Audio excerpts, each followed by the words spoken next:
Assalamualaikum warahmatullahi wabarakatuh. Nama saya Risma Oktavia, NPM 2051030286, Prodi Akuntansi Syariah kelas C semester 3. Video ini dibuat untuk memenuhi tugas UAS mata kuliah Fikih Muamalah yang diampu oleh Ibu Diah Mukminatul. Di sini saya akan mereview sebuah jurnal yang berjudul Akad Kerjasama dalam Pengelolaan Kebun Sawit sebagaimana terlampir. Yang pertama ada pendahuluan. Islam menyeru kepada seluruh kaum muslimin untuk membantu orang-orang yang membutuhkan pertolongan. Islam juga menganjurkan manusia untuk senantiasa bekerja dan berusaha mencari mata pencarian yang dapat mencakupi kebutuhan individu masyarakat dan dapat mengatur segala urusannya. Islam memberikan dasar-dasar pokok yang diambil dari Al-Quran dan Hadis sebagai landasan hukum perbuatan manusia yang taat dan patuh kepadanya tentang cara-cara mencari mata pencarian, karena tidak semua cara itu dibenarkan dalam Islam.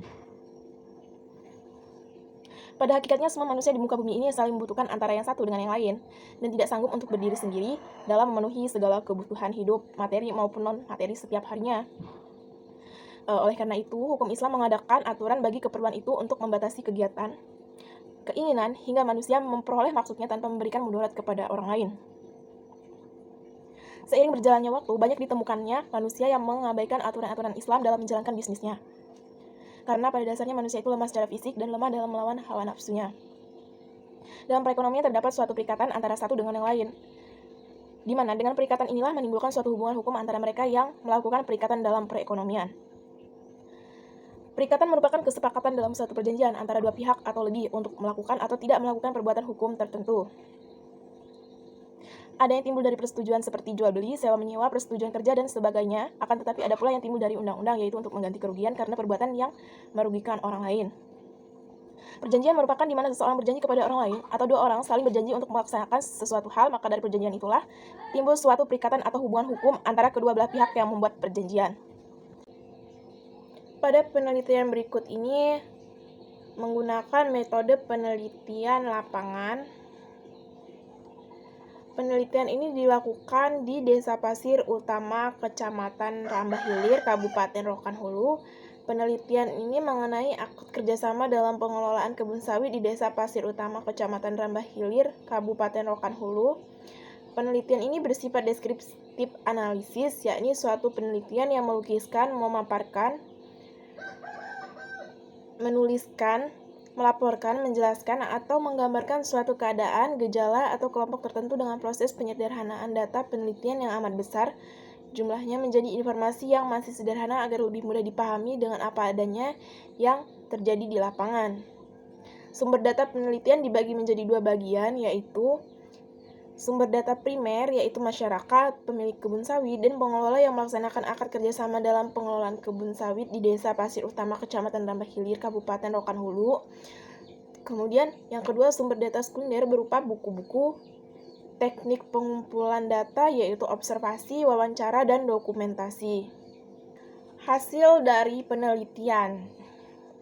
Istilah perjanjian dalam hukum Indonesia disebut akad dalam hukum Islam.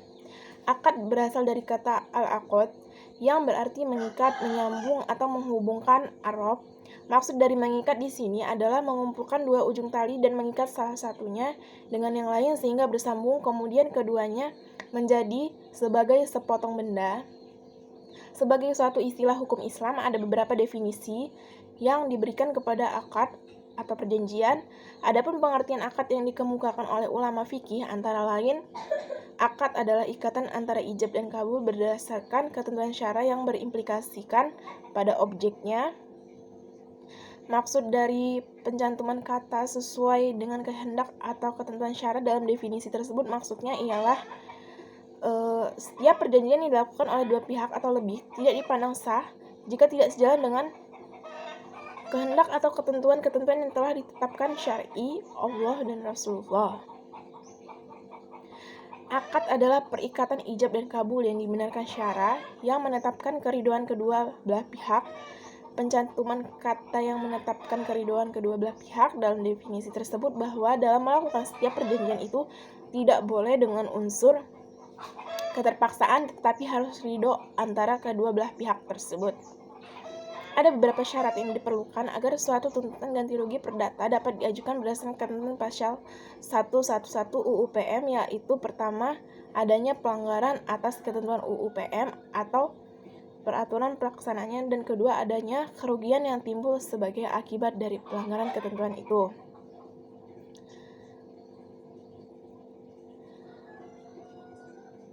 Jika ada beberapa pihak yang dirugikan dan memiliki tuntutan yang serupa, maka tuntutan ganti rugi dapat dilakukan sendiri-sendiri maupun secara bersamaan. Dalam pasal 36 kompilasi hukum ekonomi syariah menyebutkan bahwa pihak dalam suatu akad dapat dianggap melakukan ingkar janji apabila karena kesalahannya yang pertama, tidak melakukan apa yang dijanjikan untuk melakukannya, yang kedua, melaksanakan apa yang dijanjikannya tetapi tidak sebagaimana dijanjikan, yang ketiga, melakukan apa yang dijanjikan tetapi terlambat, atau melakukan sesuatu yang menurut perjanjian tidak boleh dilakukan. Kemudian, ada pun macam-macam akad. Yang pertama, ada akad unjis, yaitu akad yang dilaksanakan langsung pada waktu selesainya akad. Kemudian yang kedua, akad mu'alaq, ialah akad yang dapat dalam pelaksanaannya terdapat syarat-syarat yang telah ditentukan dalam akad, misalnya penentuan penyerahan barang-barang yang diakadkan setelah adanya pembayaran. Kemudian yang ketiga ada akad mudhofi'alah, akad yang dalam pelaksanaannya terdapat syarat-syarat mengenai penanggulangan pelaksanaan akad. Pernyataan yang pelaksanaannya ditangguhkan hingga waktu yang ditentukan.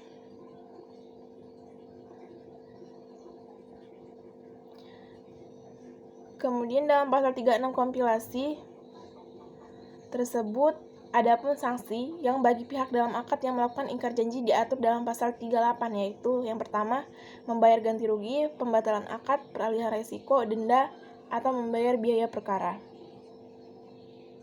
Pasal 39, sanksi pembayaran ganti rugi dapat dijatuhi apabila yang pertama, pihak yang melakukan ingkar janji setelah dinyatakan ingkar janji tetap melakukan ingkar janji. Yang kedua, sesuatu yang harus diberikan atau dibuatnya hanya dapat diberikan atau dibuat dalam tenggang waktu yang telah dilampaukannya. Yang ketiga, pihak yang melakukan ingkar janji tidak dapat membuktikan bahwa perbuatan ingkar janji yang dilakukannya tidak di bawah paksaan. Menurut Kamus Hukum, Wan Prestasi berarti kelalaian, kealpaan, cedera janji, tidak menepati kewajibannya dalam perjanjian.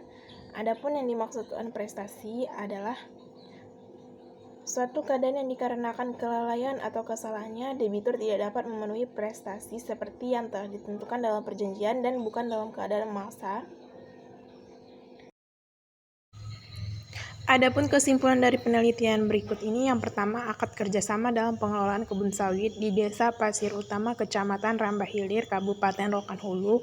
Pemilik kebun sawit dan pengelola kebun sawit melakukan perjanjian dalam bentuk lisan terlebih dahulu, dan dalam perjanjian tersebut ditentukan kapan mulai merawat atau memanen dan berapa kali seminggu untuk memanen pohon kelapa sawit dan perawatannya.